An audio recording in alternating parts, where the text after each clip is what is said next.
presenting the classics of Sam P. Chaladurai. Sam P. Chaladurai அவர்களின் போதனை களஞ்சியத்திலிருந்து கலாத்தியர் 2ஆம் அதிகாரத்துக்கு இன்றைக்கி போகிறோம். இந்த 2ஆம் அதிகாரத்திலிருந்து ஒரு முக்கியமான சத்தியத்தை இன்றைக்கு போதிக்க போகிறேன். கிறிஸ்துவோடு கூட வேறு எதையும் சேர்க்க முடியாது. Jesus plus nothing. Jesus plus nothing, அதுதான் இன்றைக்கி போதனை. இயேசுவோடு வேற ஒன்றையும் சேர்க்கக்கூடாது. அவர் மூலமாக மட்டுமே, அவர் செய்ததன் மூலமாக மட்டுமே நான் தேவனுடைய பார்வையில் தயவு பெறுகிறேன் என்கிறது இன்றைக்கு போதனை.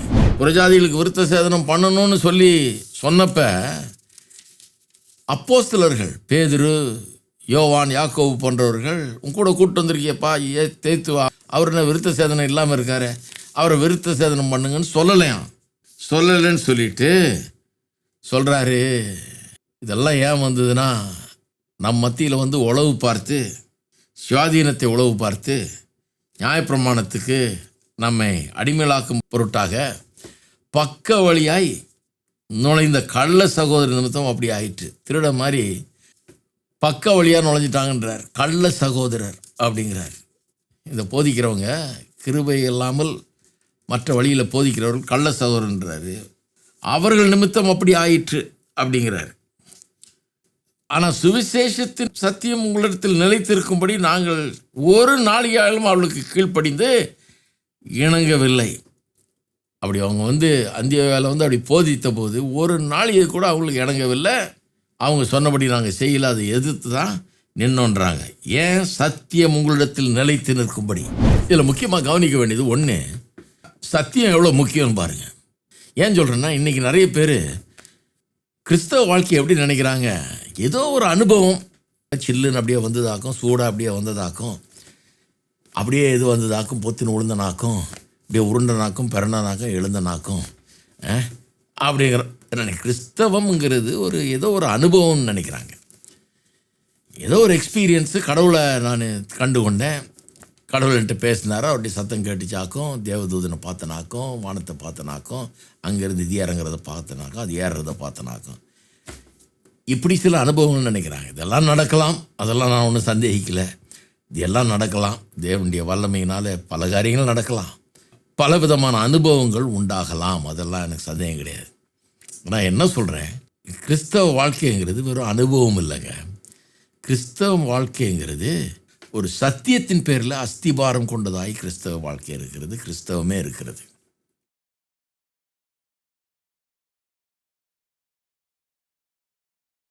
சத்தியம் என்ன? எந்த சத்தியத்தை இங்கே சொல்கிறாரு? எந்த சத்தியத்தில் இவர் நின்றாரு? சத்தியம் உங்களிடத்தில் நிலைத்திருக்கும்படி நாங்கள் ஒரு நாளிகையாலும் அவர்களுக்கு கீழ்ப்படியவில்லை, இணங்கவில்லை சொல்கிறாரு. எந்த சத்தியத்தை சொல்கிறாரு? எந்த சத்தியத்தைனா, நீங்கள் இயேசு கிறிஸ்துவின் மூலமாக மட்டுமே தேவனால் ஏற்றுக்கொள்ளப்படுகிறீர்கள், அதோடு கூட வேறொன்றையும் சேர்க்க முடியாது என்கிற சத்தியம். எப்படி ஏற்றுக்கொள்ளப்படுகிறீர்கள்? ஏன் தேவன் உங்களை நேசிக்கிறாரு? ஏன் உங்களை தேவன் ஏற்றுக்கொள்கிறாரு?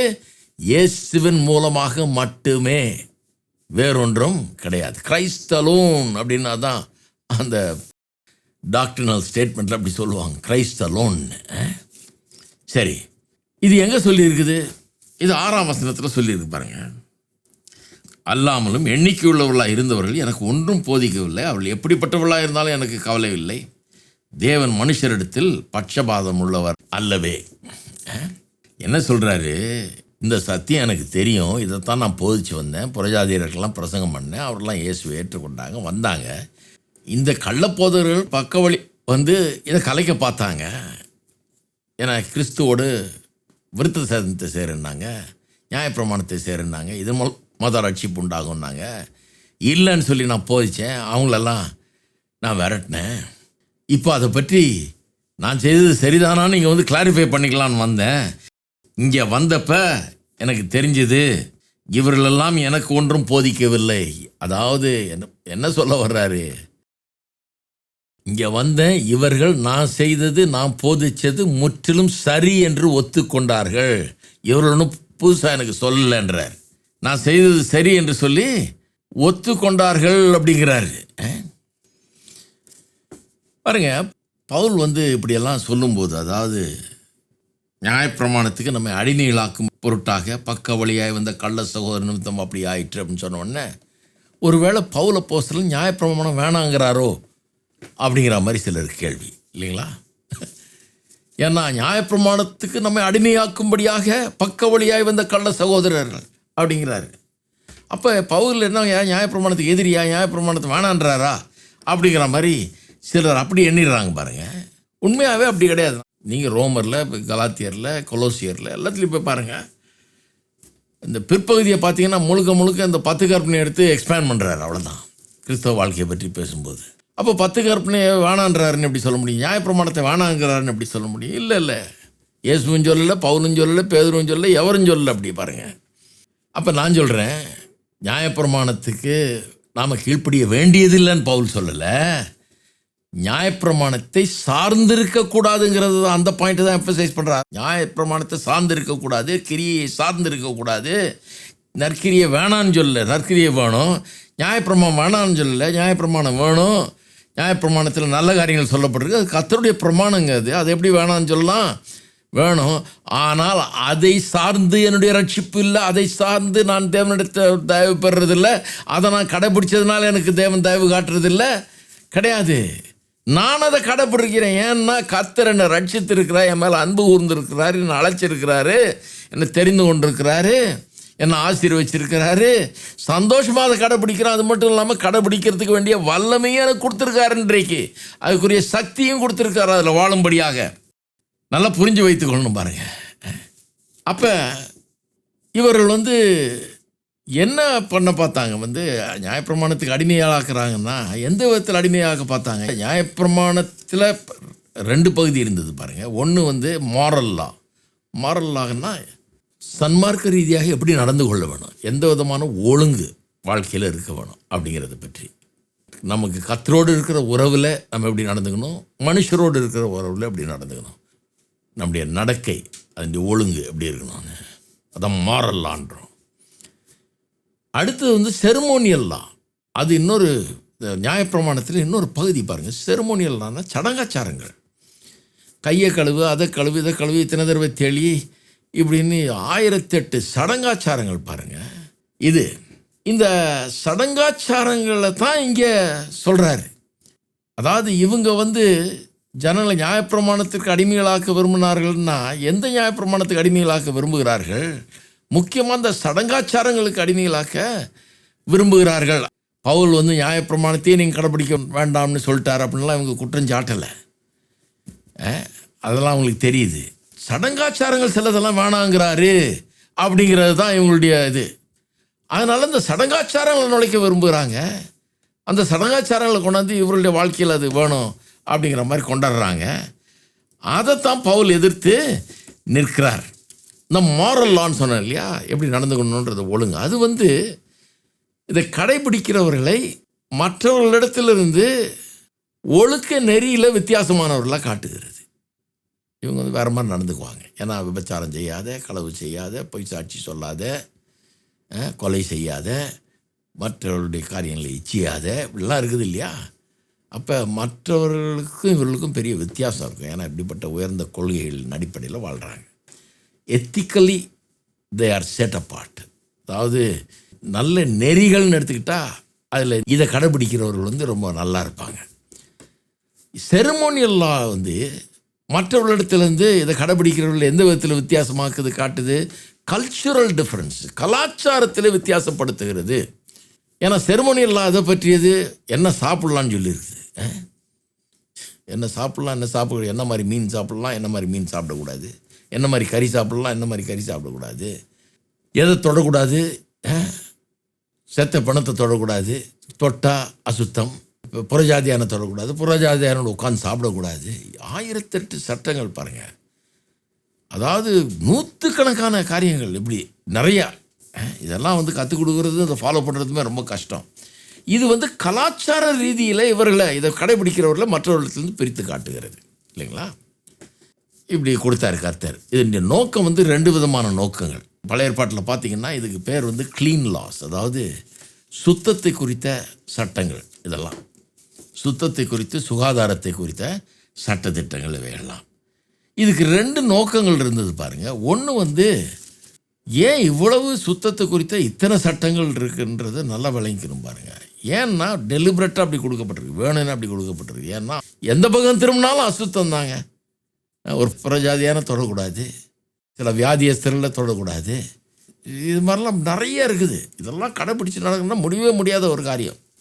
ஏன் அப்படி சொல்லப்பட்டிருக்கிறது? ஏன் அப்படி சொல்லப்பட்டிருக்குன்னா, இவர்கள் அசுத்தமானவர்கள் என்கிறத தினந்தோறும் காலையிலேருந்து சாயந்தரம் வரைக்கும் இவங்களை உணர்த்திட்டே இருக்கிறதுக்காக சொல்லப்பட்டிருக்கிறது. இது சொல்கிறதுக்கு இதை விட வேறு நல்ல வழி கிடையாது. அசுத்தம் அசுத்தம் அசுத்தன்றதுலேயே தான் வாழ்ந்துட்டு இருந்தான். அசுத்தம் அசுத்தம், இது அசுத்தம், அது அசுத்தம். இதுதான் பழைய ஏற்பாட்டில் பார்த்தீங்கன்னா, இவன் இந்த அசுத்தத்துலலாம் பங்கெடுத்துட்டு எப்படி எவ்வளோ நீங்கள் கேர்ஃபுல்லாக இருந்தாலும் அசுத்தம் தான். இந்த பிரதான ஆசாரியெல்லாம் இந்த டே ஆஃப் அட்டோன்மெண்ட்டில் இந்த பாவ நிவாரண நாளில் பலியெல்லாம் செலுத்தும்போது அவனுக்குன்னு ஒரு தனி பலியை செலுத்தி இவனுடைய பரிசுத்தத்துக்காக இவன் அசுத்தம்லாம் நீங்கணுமே, இவனுக்கே பெரிய பிரச்சனை. அப்படின்னா என்ன அர்த்தம்? எவனுமே எவ்வளோ பெரிய கொம்பனாக இருந்தாலும் சரி, அதில் எவ்வளோ பெரிய பிரதான ஆசாரியனாக இருந்தால் கூட சரி, அவனுக்கே ஒரு பலி தேவைப்படுது அவனுடைய அசுத்தத்தை போக்க. ஏன்னா அந்த அசுத்தம் இல்லாமல் வாழக்கூடிய எவனுமே கிடையாது. எல்லாமே அசுத்தம்னா எப்படி? அப்போ எப்படி தான் சுத்தமாக இருக்கிறது? வேணும்னே அப்படி பல காரியங்கள் அசுத்தம் அசுத்தம் அசுத்தம்னு சொல்லி அசுத்தமாக்கி இவனை அசுத்தம் அசுத்தம்னு கிளாஸிஃபை பண்ணியாச்சு. ஏன்? அதாவது பாவ அசுத்தம் உள்ள மனுஷனுக்குள்ளே இருக்குது. தேவனுக்கு முன்னால் ஒரு மனுஷன் வர முடியாது அப்படிங்கிறத மனுஷனுக்கு உணர்த்துறது எப்படி? இதை விட ஒரு சிறந்த வழி கிடையாது. இந்த மக்களுக்கு விளங்குறது பெரிய ஆவிக்குரிய விதத்தில் சொன்னால் விளங்காது. இப்படி ராவாக சொல்லணும், அப்போ தான் விளங்கும். அதனால தான் அசுத்தம் அசுத்தம் அசுத்தம்னு சொல்லி அப்படி வச்சுட்டாங்க. நாள் முழுக்க இவன் தன்னை அசுத்தன் அசுத்தன் அசுத்தன் அந்த கான்ஷியஸ்னஸ் வரணும். ஏன்னா அது வந்தால் தான் ஐயோ இந்த அசுத்தத்துலேருந்து என்னை யார் சுத்தமாக்குவா, இது நிரந்தரமாக இந்த பிரச்சனைக்கு என்ன தீர்வுன்னு அவன் கதறணும். மேசியா வரணும், ரட்சகர் வரணும், இந்த அசுத்தத்துலேருந்து வெளியே கொண்டு வந்து அவனை சுத்தமானவனாக மாற்றணும். இந்த அசுத்தம் என்ன? இந்த அசுத்தம் என்னன்னா வெறும் அழுக்குன்னு இல்லை, பாவ அழுக்கு உள்ளத்தில் இருக்குது. ஆகவே தேவனிடத்தில் வர முடியாது, தேவனுடைய கூடாரத்துக்கு போக முடியாது, தேவனுடைய ஜனங்களோட போய் சேர முடியாது, வீட்டுக்கு போக முடியாது, வீட்டுக்கு தூரமாயிடணும், இப்படியெல்லாம் இருந்தது பாருங்க. அப்போ முக்கியமாக தேவனிடத்தில் வர முடியாதுங்கிறது ஒரு முக்கியமான ஒரு காரியம். அதை உணர்த்துறதுக்காக தான் இந்த க்ளீன் லாஸ் கொடுக்கப்பட்டது. மனுஷன் அசுத்தமாக இருக்கிறான் அப்படின்றத காட்டுறதுக்கு. ரெண்டாவது காரணம் என்னென்னா, கலாச்சார ரீதியாக மற்றவர்களிடத்திலிருந்து இவர்களை பிரித்து வைப்பது. அது அவசியமாக இருந்தது. ஏன்னா சுற்றிலும் உள்ளவர்கள் பல்வேறு காரியங்களை நம்பி வணங்கி இப்படி வந்தாங்க. அவர்கள் மத்தியிலேருந்து இவர்களை பிரித்து வச்சு ப்ரிசர்வ் பண்ணணும், இவர்களை பாதுகாக்கணும். அந்த மாதிரி போயிடாதபடிக்கு பாதுகாத்து இவர்கள் மூலமாக மேசியாவை கொண்டு வரணும். இல்லைன்னா இவனை சுத்தமாக எல்லாம் கெட்டு போயிடுவாருன்னு சொல்லி இவர்கள் மூலமாக இயேசு பிறக்கணும், எல்லாம் பண்ணணும். அதுக்காக இவர்களை தனிப்படுத்தி மற்ற கலாச்சாரங்களிலிருந்து ஒதுக்கி இவங்களை அப்படியே வச்சிருந்து அது மூலமாக இயேசு வர்றதுக்காக எல்லாம் செய்யப்பட்டது. தான் ரெண்டு நோக்கங்கள். இந்த செரிமோனியல் லாஸை பற்றி, இந்த சடங்காச்சாரங்களை பற்றி வேதம் சொல்கிறத கவனிங்க 9ஆம் வசனத்தில். ஏன்னா இப்போ என்னென்னா, இதை கடைப்பிடிக்க வேணாமா, நம்ம செரிமோனியல் லாஸ்ன்றாங்க, இதை கடைப்பிடிக்க வேணாமா அப்படிங்கிறாங்க. இதனுடைய நோக்கம் என்ன? இது கடைப்பிடிக்க வேணுமா வேணாமாங்கிறத நான் வாசிக்கிறேன் பாருங்கள். 9ஆம் அதிகாரம், எபிரேயர் எழுதின நிருபம் 9ஆம் அதிகாரம் 9-10 ஆகிய வசனங்கள். அந்த கூடாரம் இக்காலத்துக்கு உதவுகிற ஒப்பனையாயிருக்கிறது, பழைய ஏற்பாட்டு கூடாரம். அதற்கேற்றபடியே செலுத்தப்பட்டு வருகிற காணிக்கைகளும் பலிகளும் ஆராதனை செய்கிறவனுடைய மனசாட்சியை பூரணப்படுத்தக்கூடாதவைகளாம். இப்போ அந்த காலத்தில் செலுத்தப்பட்ட காணிக்கைகள், பலிகள், ஆராதனை எதுவுமே மனசாட்சியை பூரணப்படுத்தாதான். அப்போ எதுக்கு பலியிட்டாங்க? சிம்பாலிக், எல்லாம் ஒரு சிம்பிள் தாங்க, ஒரு அடையாளம் தான். அது எதையும் எவனையும் பரிசுத்தமாக்கலை, அது எவனையும் பூரணப்படுத்தலை, அது எவனுக்கும் ரட்சிப்பை கொண்டு வரல. வரும் பலியாக காலையில் பலி, சாயந்தரம் பலி, எத்தனை பலி செலுத்தினாங்க. அதனுடைய அர்த்தம் என்ன? அதனுடைய இது என்ன? ஒருத்தனையும் பூர்ணப்படுத்தலை. கவனிங்க, இவைகள் சீர்திருத்தல் உண்டாகும் காலம் வரைக்கும், இவைகள் சீர்திருத்தம் உண்டாகும் காலம் வரைக்கும். இங்கிலீஷில் எப்படி சொல்ல இருக்குது? These are external regulations applying until the time of the new order. புதிய உடன்படிக்கை, புதிய ஒரு ஒழுங்கு வரப்போகுது. அது வர்ற வரைக்கும், சீர்திருத்தம் உண்டாகும் காலம் வருகிற வரைக்கும் நடந்தேறும்படி கட்டளையிடப்பட்ட போஜனபானங்களும் பலவித ஸ்நானங்களும் சரீரத்துக்கு ஏற்ற சடங்குகளை அல்லாமல் வேறே அல்ல. வேறு ஒன்றுமே, வெறும் சடங்கு இது. ஆனால் இந்த சடங்குக்கு ஒரு அர்த்தம் இருந்தது. என்ன அர்த்தம்? ஓ, நீ அசுத்தமாயிட்டியா? ஓ, இப்போ செத்த பணத்தை தொட்டிட்டியா? இல்லை புரஜாதியான தொட்டுட்டியா? பக்கத்தில் வந்து சாப்பிட்டியா? ஏதோ பண்ணிட்டியா? வா, அசுத்தண்ணி. அதுக்கு இதெல்லாம் ப்ரொசீஜர் இருக்குது. இத்தனை தடவை கையை கழுவு, இத்தனை தடவை இதை பண்ணி, இதை தெளி, இதை இங்கே தடவு, அங்கே தடவு, இப்படி 1008 ப்ரொசீஜருங்க இதுக்கு. இதெல்லாம் பண்ணணும். அப்படி பண்ணாங்க. இதுதான் முறையாக இருந்தது. இது அடையாளம். என்னத்துக்கு அடையாளம்? அசுத்தன்றது. வெறும் சரீரம் அசுத்தம் இல்லை அதில் பாயிண்ட்டு. அதில் என்னென்னா, இவனுக்கு உள்ள ஏதோ கோளாறு இருக்குது, அதனால தான் கடவுளுடைய பிரசன்னத்துக்கு போக முடியாது, இதை வச்சுக்கிட்டு இவன் ஆராதனைக்கு போக முடியாது, ஒன்றும் செய்ய முடியாது. இப்போ 10ஆம் அதிகாரம் பாருங்கள். எபிரேயர் 10:8 வாசிக்கிறேன் பாருங்கள். நியாயப்பிரமாணத்தின்படி செலுத்தப்பட்டு வருகிற பலிகளை குறித்து மேற்சொல்லியபடி பலியையும் காணிக்கைகளையும் சர்வாங்க தகன பலிகளையும் பாவ நிவாரண பலிகளையும் நீர் விரும்பவில்லை. அப்போ ஏன் செலுத்த சொன்னார்? விரும்பவில்லைன்னா ஏன் செலுத்துன்னு சொல்லி அத்தனை பலியில் செலுத்தினா? அதுக்கு அவ்வளோ முறைமைகளை கொடுக்குறாரு. எப்படி பலி செலுத்தணுன்றது ப்ரொசீஜர் எவ்வளோ கொடுத்துருக்குறாரு. விரும்பலைன்னா ஏன் அதை செய்ய சொல்கிறாரு? அவைகள் உமக்கு பிரியமானதல்ல என்று சொன்ன பின்பு தேவனே உம்முடைய சித்தத்தின்படி செய்ய இதோ வருகிறேன் என்று சொன்னார். 2வதை நிலைநிறுத்துவதற்கு 1வதை நீக்கி போடுகிறாரு. என்னத்தை சொல்கிறாரு பாருங்க. அப்படின்னு சொன்ன பின்பு, பிரியமில்லைன்னு சொன்ன பின்பு, தேவனே உடைய சித்தத்தின்படி செய்ய இதோ வருகிறேன் என்று சொன்னார். யார் சொன்னார்? இயேசு சொல்கிறார். இதோ உடைய சித்தத்தை செய்ய. என்ன சித்தம்? சாகும்படி, பலியாகும்படி. இவர் தான் பலிங்க. அதெல்லாம் வந்து அடையாளம். வெறும் அவ்வளோதான். அதனால ஒன்றும் ஆகலை. அது வெறும் அடையாளம். அதை அறிவிக்கிறது. இயேசுவை அறிவிக்கிறதுக்கு அடையாளம் அது. இவர் வந்து ரத்தத்தை சிந்த போகிறான்னு சொல்கிறதுக்கு இவர் வந்தார். 10ஆம் வசனம். இயேசு கிறிஸ்துவனுடைய சரீரம் ஒரே தரம் பலியிடப்பட்டதினாலே அந்த சித்தத்தின்படி நாம் பரிசுத்தமாக்கப்பட்டிருக்கிறோம். பழைய ஏற்பாட்டில் அசுத்தம் வேணும்னே அந்த ஒரு மனசாட்சியை உண்டு பண்ணாங்க. மனசாட்சியிலேருந்து அதை எடுக்கவே முடியல. நான் காலையில் சாயந்தரம் வரைக்கும் அசுத்தம் தானே உட்காந்துட்டு இருக்காம. எதை பண்ணாலும் அசுத்தம். இப்படி திரும்பினா அசுத்தம், அந்த பக்கம் திரும்பினா அசுத்தம், தப்புனா தவறுனா அசுத்தம். காலையில் சாயந்தரம் வரைக்கும் அசுத்தத்திலே இருக்கிறான். அசுத்தம்ங்கிற கான்ஷியஸ்னஸை உண்டாக்குறாங்க. புதிய ஏற்பாட்டில் வந்த பிறகு என்ன உண்டாக்குறாங்க? புதிய ஏற்பாட்டில் அசுத்தம்னு சொல்லலை. பழைய ஏற்பாட்டில் எல்லாம் நம்மளை அசுத்தம்னு சொல்லிட்டு இருந்தது. புதிய ஏற்பாட்டில் எல்லாம் நாம் பரிசுத்தமாக்கப்பட்டிருக்கிறோம் என்று அறிவிக்கிறது. இருக்கீங்களா? இன்னும் ஒன்று கொலோசேயர் 1ஆம் அதிகாரம் 21 வாசிக்கிறேன். 1:21. முன்னே அந்நியராயும் துர்க்கிரியினால் மனதிலே சத்துருக்களாயும் இருந்த உங்களையும் பரிசுத்தராகவும் குற்றமற்றவர்களாகவும் கண்டிக்கப்படாதவர்களாகவும் தமக்கு முன் நிறுத்தும்படியாக அவருடைய மாம்ச சரீரத்தில் அடைந்த மரணத்தினாலே இப்பொழுது ஒப்புரவாக்கினார். இப்போ எல்லாரையும் ஒப்புரவாக்கிட்டார். கடவுள்கிட்ட வர முடியாது நீ அப்படின்னு சொல்கிறதுக்காக தான் பழைய ஏற்பாடு. நீ இப்படி வர முடியாதுப்பா, நீ பாவி, நீ வர முடியாது, உனக்கு ஒரு ரட்சகர் தேவை அப்படின்னு சொல்கிறதுக்காக தான் அந்த அசுத்தம் கான்செப்ட்லாம் கொண்டு வந்தாங்க. புதிய ஏற்பாட்டில் வந்துட்டார். அவர் ஒன்று ஒப்புரவாக்கி இருக்கிறார். நீ பரிசுத்தமாயிட்ட நீ வரலாம் அப்படின்னு சொல்கிறது தான் புதிய ஏற்பாடு. அப்போ இந்த சடங்காச்சாரங்களை இன்றைக்கு நாம் பின்பற்றுறோமா?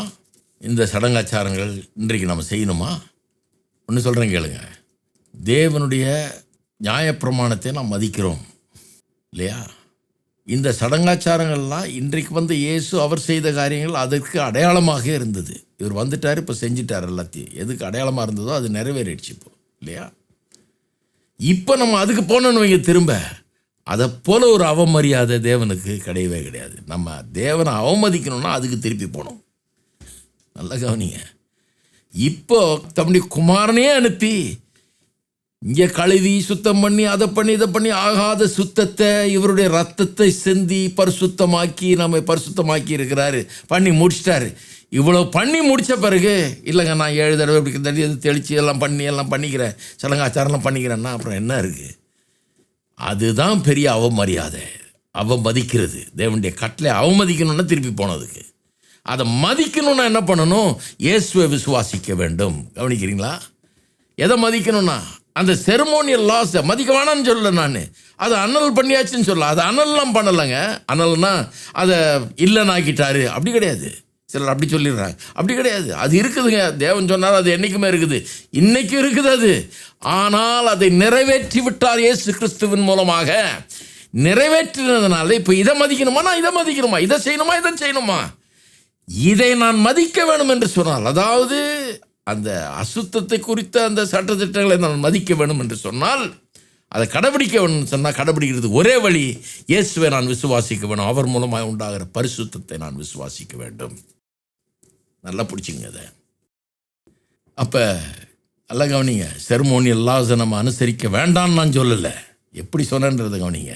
வேண்டும். எப்படி அனுசரிக்க வேணும்? இயேசுவை விசுவாசிக்கிறது மூலமாக அனுசரிக்க வேணுமோ இல்லையா? இப்போ போய் கையும் காலையும் கழுவிட்டு இருக்கிறது இல்லை. இப்போ இந்த பழைய ஏற்பாடு முறையின்படி இதை 7 தடவை இங்கே தெளிய, அதை போட்டு இதை பூசு, அதில் அதை பூசு, அதெல்லாம் கிடையாது.